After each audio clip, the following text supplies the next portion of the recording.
One of the greatest revelations in God's Word is that His glory is revealed through His goodness. We find that that's what Moses saw on the mountain when he was with God in that historic moment when he met God face to face. And he asked God to show him His glory. And the reply of the Lord is absolutely fascinating and insightful.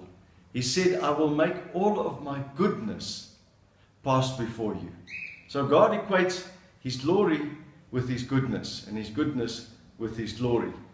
And I want to put this in your heart and mind today, that God shows us His goodness by His mercy. We don't deserve it, we don't work for it. It's just something He does that's part of His nature. And He expresses His glory to us in His goodness. But with that goodness comes hope. And we're focusing at this time on hope. And I would like to suggest to you that you make the link between the goodness of God and hope. And I believe with all of my heart that it is as we partake of the sweetness of God's goodness that we get hope in our lives.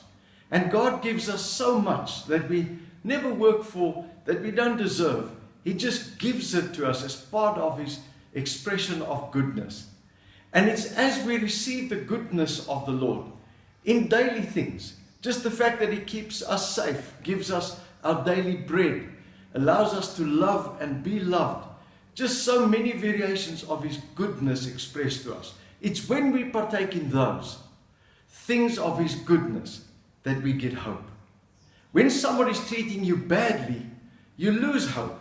When somebody treats you well, you get hope. And God treats us with so much goodness and love that when we partake of that, we get hope. I call it the hope of heaven, the honey of heaven. And God invites us, come and taste my sweetness. And I believe that sweetness is in His goodness expressed to us, and that we get that wonderful hope in our lives, a living hope. And I trust at this time that you will receive the goodness of God in abundance so that you can be filled with hope. But please know this also. I believe it's that very showing of God's goodness that we partake in that actually also gives us energy. Like honey gives us energy, that hope gives us energy for change.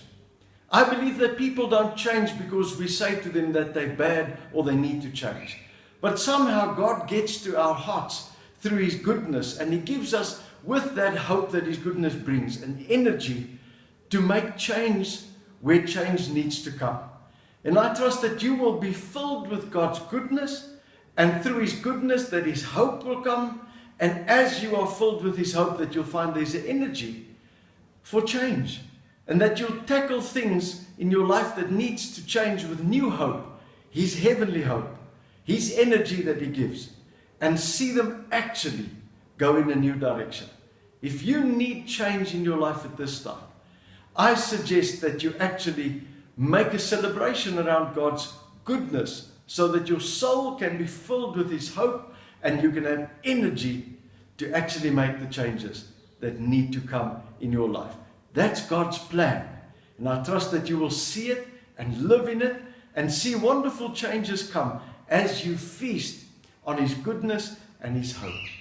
God bless you as you put this into practice. Remember always, Emmanuel, God is with you. And please share this, like this, so that others can also receive something of this message. God bless you.